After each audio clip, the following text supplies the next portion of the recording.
Hello, everyone. Welcome. My name is Erik Roth, shamanic astrologer, here to talk about another important astrological event coming up here in this month in July of 2023. Time of this recording, July 12th, 2023. So we've got retrogrades to talk about, and it's an interesting pattern towards the end of July that we're going to take a look at, and that has some implications for future eclipses as well, particularly at the last part of this video as I'm going to get into around that. So definitely play all the way to towards the end to watch that as I talk about sort of the implications there.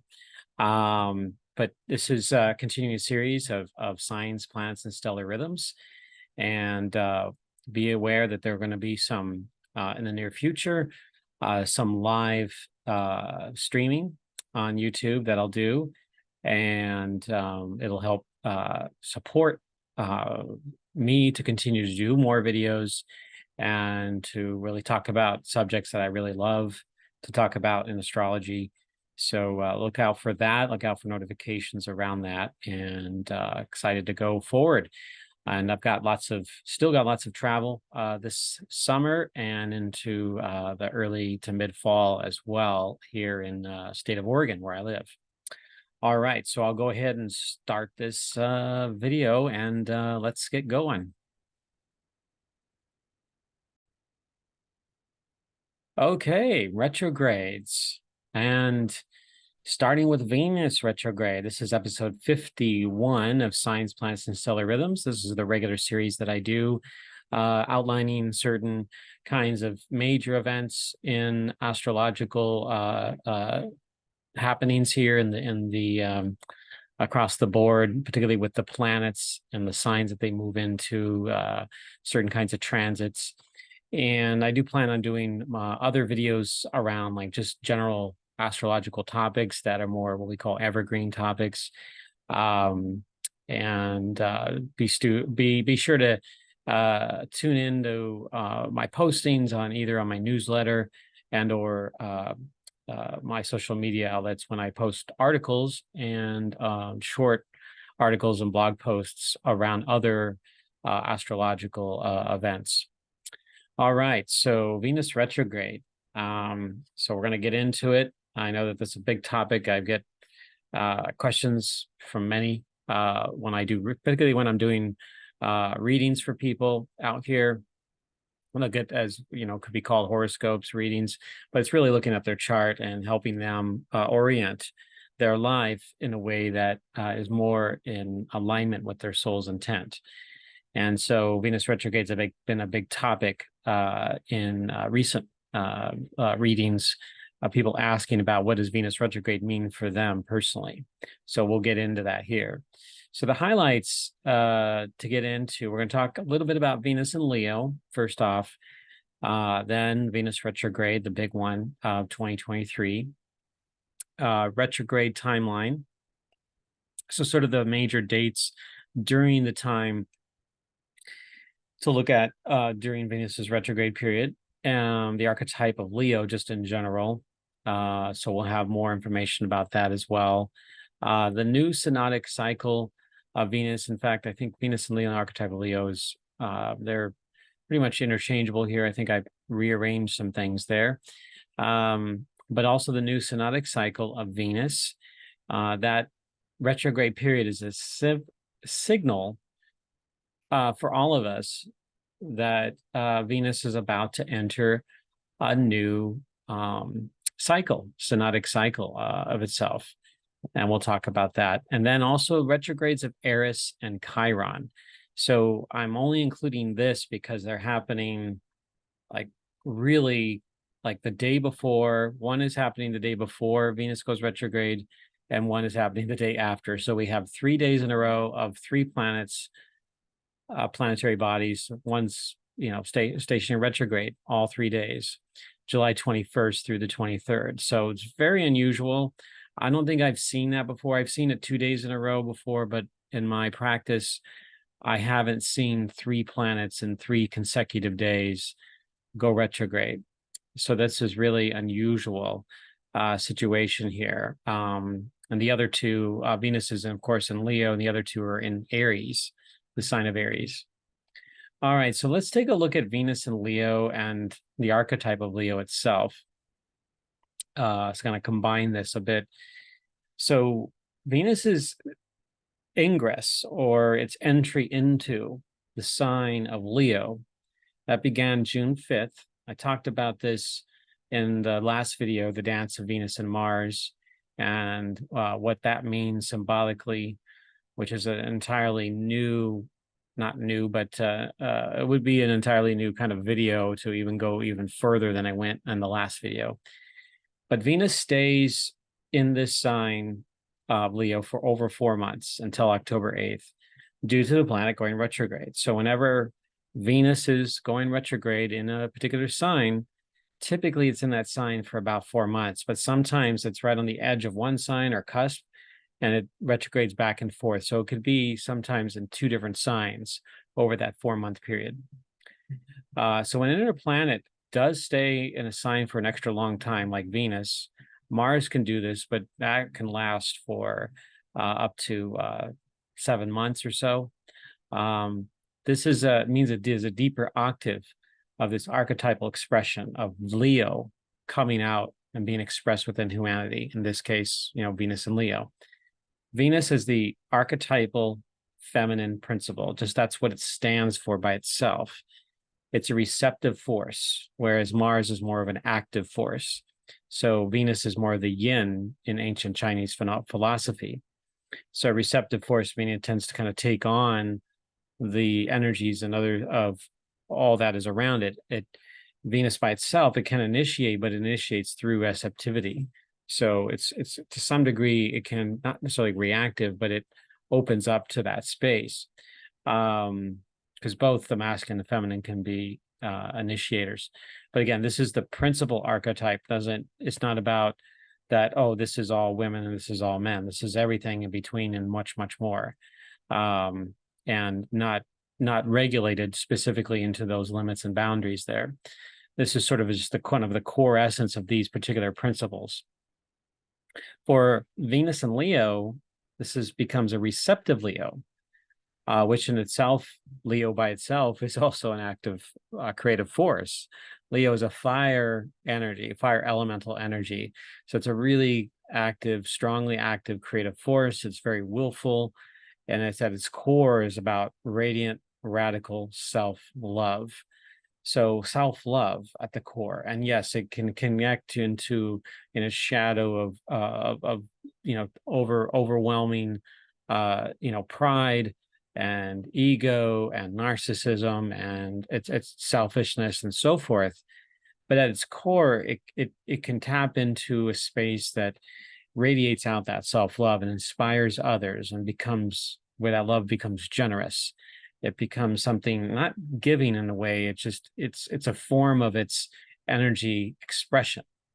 So where it can throw out the creativity and the vision and love, and it can cross boundaries and inspire others in their own creative output, their own love for each other and for themselves, going off into their world and their own individual timeline. So Leo can have a really powerful effect on humanity, and it's shown up in various leaders throughout the history, and corporations and sports and entertainment and so forth. It shows up everywhere. Art, you name it. It's a really strong and highly visible force out there. So if you know people that have some strong Leo, then you've experienced that, what I'm talking about here. But sometimes a person with Leo can have aspects on their chart within themselves where it can make it more of a semi-dormant energy, or at least more introverted. And I've seen that too. So Leo takes on a different wavelength. So it inspires through a different rather than being more extroverted, it takes it from behind the scenes. So that's something to recognize in the sign of Leo as we, as you go out in the world and connect with others and yourself in Leo. So where will Venus station retrograde? Well, this is really interesting. So Venus right now is in the evening sky, and this is right here, this kind of diagonal line. This is the ecliptic, and you can see Mercury and Venus and Mars, and then way up here on the right, sorry, the left, is the moon, and then the star Regulus is right here and around the center. And you see this kind of glowing orange line. That's sort of a I put that in there to show the boundary between the actual astrological sign of Leo and Virgo. And you can see Regulus is right on the border. It actually moved into or ingressed into the sign of Virgo back in 2011. So Venus stops just short, 1.5 degrees away before retrograding back and into later into won't move into Virgo until October. So it's just going to back, beyond the constellation of the Lion here.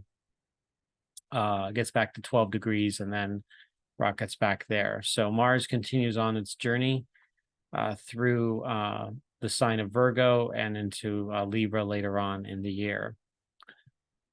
So if you're looking out at the night sky, this is during these evenings here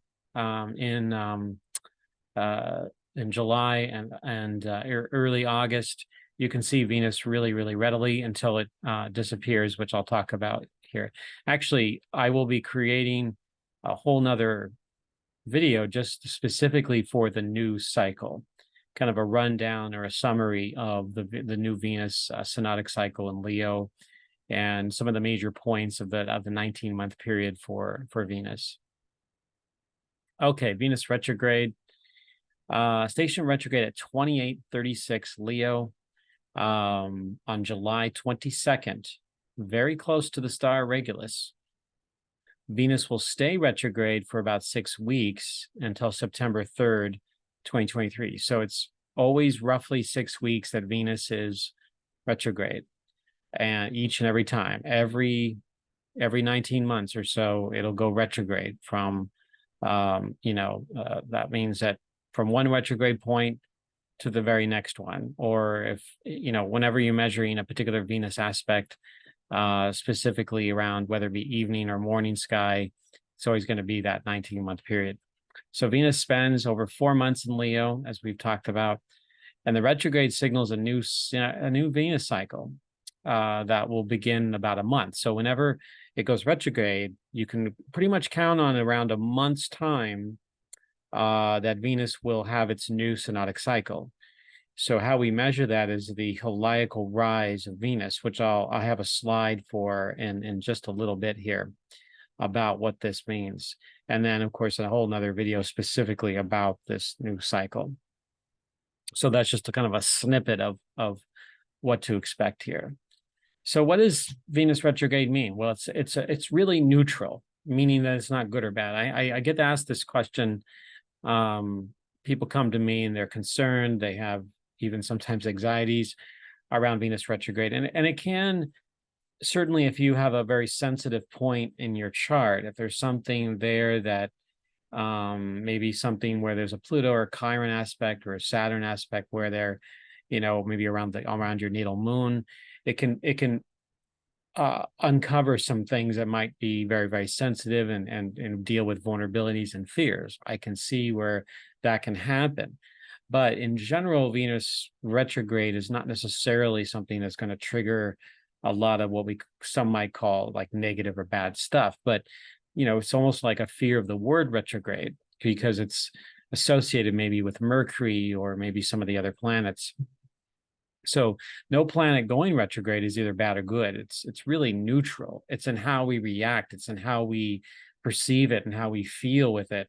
And we may sometimes have a self-fulfilling prophecy and going, oh my God, it's retrograde. So it may make the energy in yourself a little even unbalanced around that. And where in the way you react and move about your life in the time that this particular planet is retrograde could create situations where some things might go awry because your energy is a little off, or maybe the way you react to others, or in communication and or as you're going about your business.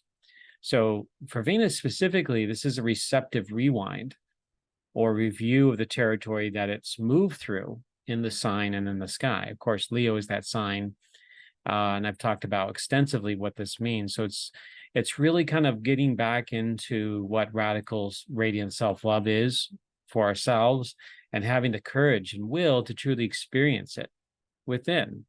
So even those that don't have, quote, Leo in their chart, this could be something that a person can kind of feel into within themselves and maybe have exercises around what is self-love for themselves. And I know a good friend who has been working on this specifically around self-love and what that means to him.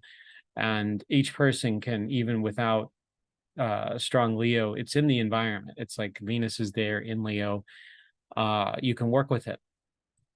So Venus retrograde is a chance to open up around this in a way that we generally don't see when it's direct. So, that whole review, that whole process of going back, Venus retrograde is a completion and the beginning at the same time of the renewed goddess. So mythologically, she is moving into what in the Kaylin Castell and her work at Venus Alchemy and the online courses she does at venusalchemy.com. And now she's paired with Sheridan Semple to do that. She used to work with Tammy Brunk and working on over the years. But that's one area that I would recommend you check out around the Venus cycle to follow it much more closely, like individually. So Venus is in this metamorphic state, meaning that there's a transitioning and a building something new within.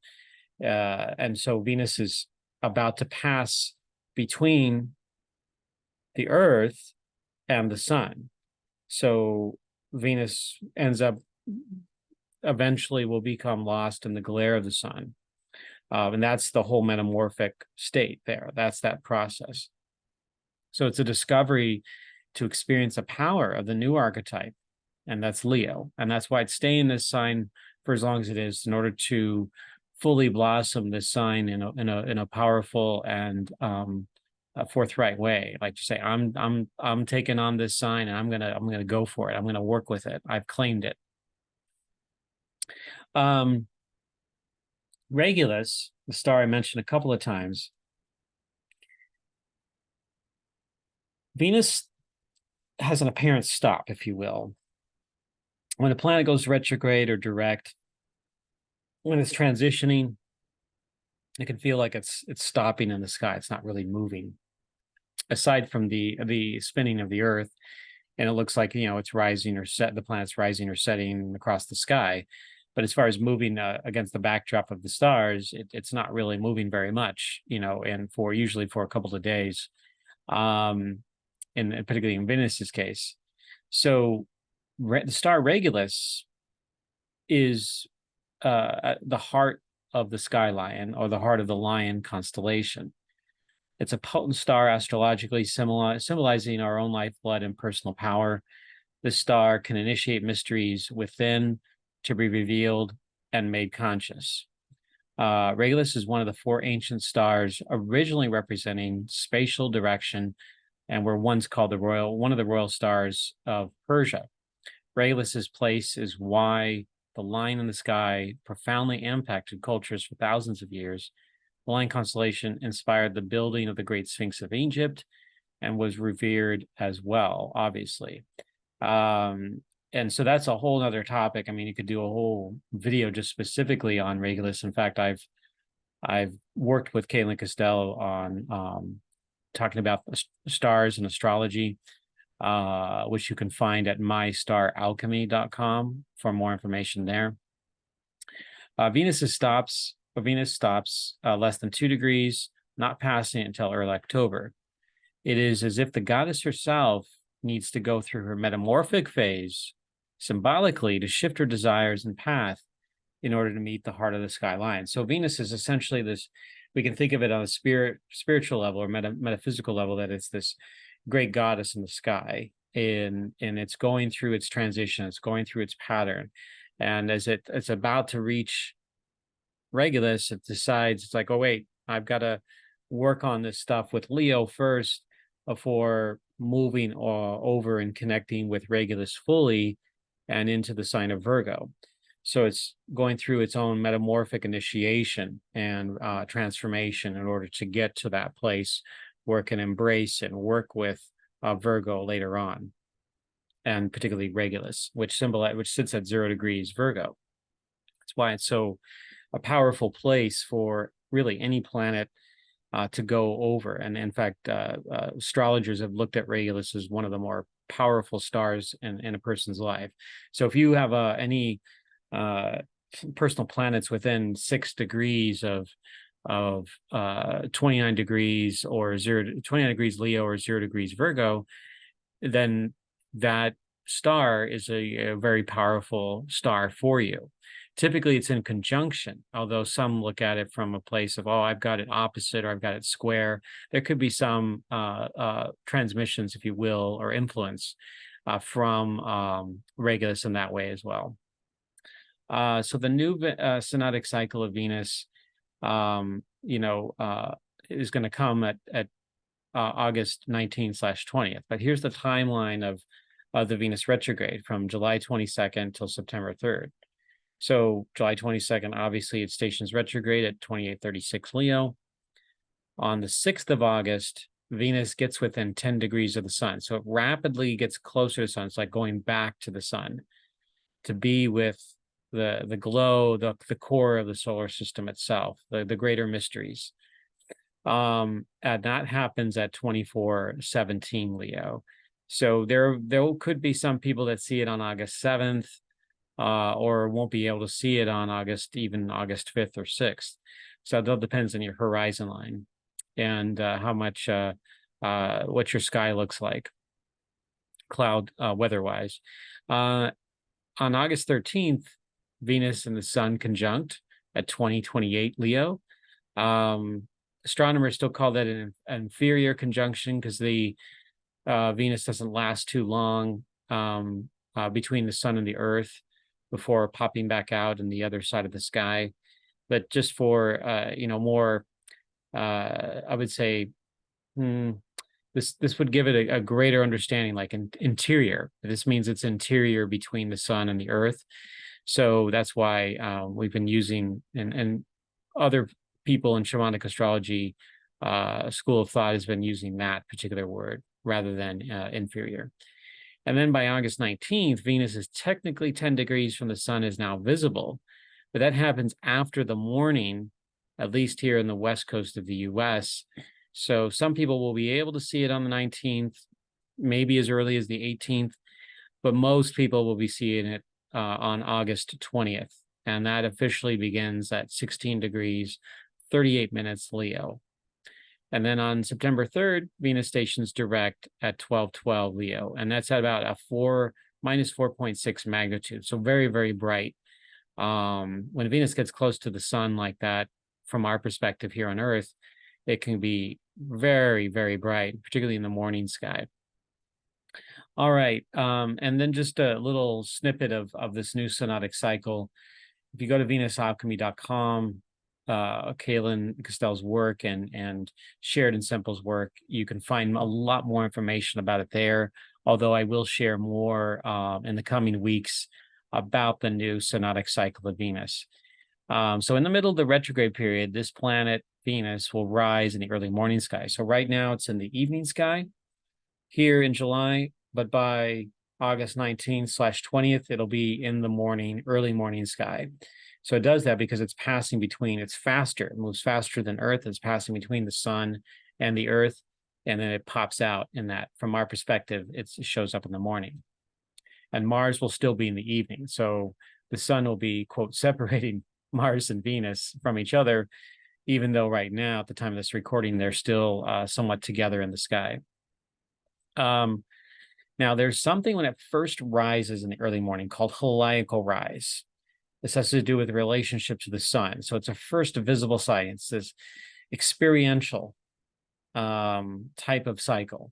So Venus is rising up. It's first visible. You can see it more clearly I've seen it like that on a few occasions at the heliacal rise, and it's really brilliant. So this cycle of Venus, marks the beginning and the end, meaning the end of the cycle before it, and the beginning of the new cycle. Again, this new 19-month slash 584-day cycle. So, and then it returns after 8 years, it returns back to that same point and relative to the sky and where the specific stars were. So, and it'll do this 5 times over an 8-year span, that heliacal rise. And that connects us to the whole form of the 5-pointed star, the pentagram. So you can get that whole thing. So this is like the original, is my suspicion, the original pentagram, pentacle symbolism comes from Venus. Now, a person might have created 5-pointed stars prior to this, but humanity's been following Venus for many, many thousands of years. So it's unknown exactly what the true origin of that symbol is, but certainly Venus plays a powerful role in the influence of our connection into that symbol and our connection to more pagan expressions of magic and the old religion, and with the use of this star. It's not evil, it's not bad, it's simply our own connection into the planet Venus and the sky and the earth. So it's a really earth sky magic that is being worked with there with Venus. So the astrological sign that Venus experiences whenever it's rising as a heliacal star, morning star, that sign becomes the overtone, or as venusalchemy.com explains, is the meta goddess. So in this upcoming heliacal rise, it's August 20th. Most people on the planet will be able to see it on the 20th rather than the 19th. Again, depending on your horizon line, and if you've got too many mountains in front of you, then you may not be able to see it until later when it gets higher in the sky, unless you're driving away from the mountains, and you can be able to see that. Okay, now there's other planets going retrograde. So Eris on July 21st goes retrograde at 25 degrees and 15 minutes in Aries, and it can stay retrograde for 5.5 months, and will stay retrograde in this time until January 11th of 2024. So it goes back about a degree. Eris moves really, really, really slowly. But Chiron goes retrograde, stations retrograde on July 23rd, the day after Venus, at 19 degrees, 57 minutes, Aries. Now, Chiron has a very, very elliptical orbit, and Eris does too, but I'm not going to get into the dynamics. It has an orbit that lasts over 500 years, and right now it's at one of its slowest points. And Chiron is also right now at one of its slowest points too. So it can move as much as about 3 to 4 degrees per year, or as much as 12 degrees per year, depending on its location. So at its next station retrograde point in 2024, it only gets up to 23 degrees, 32 minutes. That's only about 3.5 degrees from the year prior. So Chiron can be retrograde anywhere from about 3 to 5 months. This year it'll station direct on December 26th at 1527 Aries. What's interesting about these two planets, planetary bodies, really, is that they will conjunct each other in 2025 and 2026, 3 times. And there's another interesting fact, and another reason to bring them in is because they're trining, the fire trine with Venus and Mercury at the time that Venus stations retrograde, as well as Chiron and Eris stationing retrograde. So we have this really powerful alignment, very strongly energized. It's not an alignment that necessarily produces a lot of like hard activity, but there's a lot of easy flow, a lot of like a relationship that's there, that they sort of flow together fairly well. Especially a lot of strong feminine goddess energy, especially between Eris and Venus. So we're seeing this as during those days between the 21st and the 23rd. And they'll still be really close to this trine for several days before and several days after. So it isn't just the days they go retrograde, but it's like that whole week, if you will, maybe 3 to 4 days before and 3 to 4 days after, in that zone that they're really going to be trining each other. So one will kind of connect into that. And if someone has any strong Aries or, planets or points around this, or Leo, or even Sagittarius around the later degrees, last 10 degrees of either of those fire signs, then yes, there could be some impact there for you personally. But of course, fire is very active and it wants to move. It wants to go. It's a kind of a restless energy. So there could be some stronger activities happening at this time, particularly around the feminine, maybe even more reactive energies. But another interesting point around particularly where Chiron is stationing retrograde is which Chiron represents our sacred wounds within, and where kind of a point where we need healing. Eris is more of a planet that represents sort of our voice and where we have our action of activity of like activism, of speaking our truth and not being repressed. It's an area where it can be at times repressed or shut down, but then can turn around and be the exact opposite and just go for it. It's an area where you can utilize your voice.